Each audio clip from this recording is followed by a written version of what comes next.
ಯಾರಿಂದ ಆಗುತ್ತೆ? Omega fat. Simple. Diamond ಎಲ್ಲ ಗೊತ್ತಿದೆಯಾ?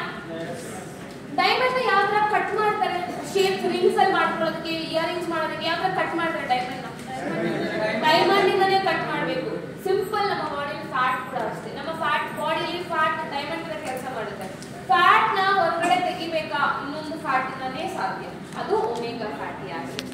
ಒಮೆಗಾ 3, ಒಮೆಗಾ 6, ಒಮೆಗಾ 9, ಒಮೆಗಾ 7 ಬೇರೆ ಫಂಕ್ಷನ್ ಇದ್ರೂ ಕೂಡ ಮೇನ್ ಆಗಿ ಕೊಲೆಸ್ಟ್ರಾಲ್ ನ ಕಂಟ್ರೋಲ್ ಮಾಡೋದಕ್ಕೆ ಹೆಲ್ಪ್ ಮಾಡುತ್ತೆ. ಸೊ ಇಲ್ಲಿ ಒಮೆಗಾ 7 ಫ್ಯಾಟ್ ಇದೆ. ಫ್ಯಾಟ್ ಅಂದ ತಕ್ಷಣ ನಮಗೆ ನಾನ್ ವೆಜ್ ನೆನಪಾಗುತ್ತೆ. ಬಟ್ ಸೀ ಬಕ್ಥಾರ್ನ್ ವೆಜಿಟೇರಿಯನ್ ಸೋರ್ಸ್ ಅಲ್ಲಿ ಇದೆ. How come it is vegetarian? Because entire ಈ ಜಗತ್ತಲ್ಲಿ ಎಲ್ಲೋದ್ರೂ ಕೂಡ ಎರಡೆರಡು ಗಿಡಗಳಲ್ಲಿ ಮಾತ್ರ ವೆಜಿಟೇರಿಯನ್ ಸೋರ್ಸ್ ಫ್ಯಾಟ್ ಸಿಕ್ಕಿದೆ. ಒಂದು ಮ್ಯಾಕಾಡಮಿಯಾ ನಟ್ ಆಯಿಲ್ ಅಲ್ಲಿ, ಆ ಆಯಿಲ್ ಅಲ್ಲಿ, ಎರಡನೇದು ಸೀ ಬಕ್ಥಾರ್ನ್ ಆಯಿಲ್ ಅಲ್ಲಿ. ಈ ಎರಡೇ ಫ್ಯಾಟ್, ಈ ಒಮೆಗಾ 7 ಎಲ್ಲಿ ಸಿಗ್ತದೆ? ಎರಡು ಪ್ಲಾಂಟ್ಸ್ ಅಲ್ಲಿ ಮಾತ್ರ. ಮ್ಯಾಕಾಡಮಿಯಾ ನಟ್ ಆಯಿಲ್ ಕೂಡ ನಮ್ಮ ಪ್ರಾಡಕ್ಟ್ಸ್ ಅಲ್ಲಿ ಯೂಸ್ ಮಾಡಿದ್ದಾರೆ.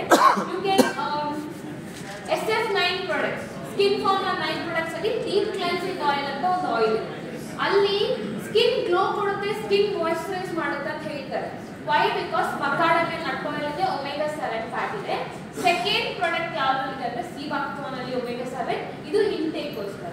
ಒಮೆಗಾ 7 ಏನ್ ಮಾಡುತ್ತೆ? Very simple. Omega 7 is equal to skin.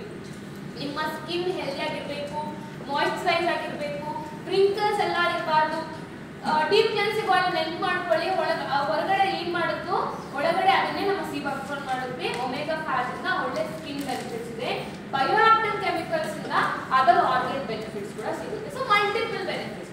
ಒಂದಲ್ಲ ಎರಡನ್ನ ಕಂಪೇರ್ ಮಾಡ್ಕೊಂಡಾಗ ಮೋಸ್ಟ್ ಆಫ್ ದಿ ಆರ್ಗನ್ ಸಿಸ್ಟಮ್ಗೆ ಸೀ ಬಕ್ಥಾರ್ನ್ ಸಪೋರ್ಟ್ ಮಾಡುತ್ತೆ. ಹೈಲಿ ಯಾರಿಗೆ ಕೊಡಬೇಕು ಅಂತ ಹೇಳ್ತೀನಿ. First diabetic patient. Sea buckthorn diabetic ಪೇಷಂಟ್ಸ್ಗೆ ಸಜೆಸ್ಟ್ ಮಾಡಿ ಅಟ್ಲೀಸ್ಟ್ ಒಂದು ಡೋಸ್ ಅವ್ರಿಗೆ ಕೊಡಿ. ಬಿಕಾಸ್ ತುಂಬಾ ವೀಕ್ ಇರ್ತಾರೆ diabetic patients. Second thyroid patients, ಅವ್ರಿಗೆ ಈ ವಿಟಮಿನ್ ಮಿನರಲ್ಸ್, ಈ ಫ್ಯಾಟ್ ಎಲ್ಲ ಬೇಕಿರುತ್ತೆ. ಎಲ್ಲ ಒಂದೇ ಕ್ಯಾಪ್ಸೂಲ್ ಸಿಗ್ತದೆ sea buckthorn. So thyroid patients. Next third varicose vein ಕೇಳಿರ್ತೀರಾ? ನರಗಳೆಲ್ಲ ಸುಟ್ಕೊಳ್ಳುತ್ತೆ due to different reason. Varicose veins ಅಂತ ಹೇಳ್ತೀವಿ. ಆ ಒಂದು ಪ್ರಾಬ್ಲಮ್ ಕೂಡ ನಾವು ಸೀ ಬಕ್ಥಾರ್ನ್ ರೆಕಮೆಂಡ್ ಮಾಡಬಹುದು. ಫೋರ್ತ್, ಎನರ್ಜಿ ತುಂಬಾ ಕಡಿಮೆ ಇರೋರು, ವೀಕ್ ಆಗಿದ್ದಾರೆ, ಎಷ್ಟು ಊಟ ಮಾಡಿದ್ರು ಊಟ ಸೇರ್ತಿಲ್ಲ ಬಾಡಿಗೆ ಅಂತವರು ಕೂಡ ಸೀ ಬಕ್ಥಾರ್ನ್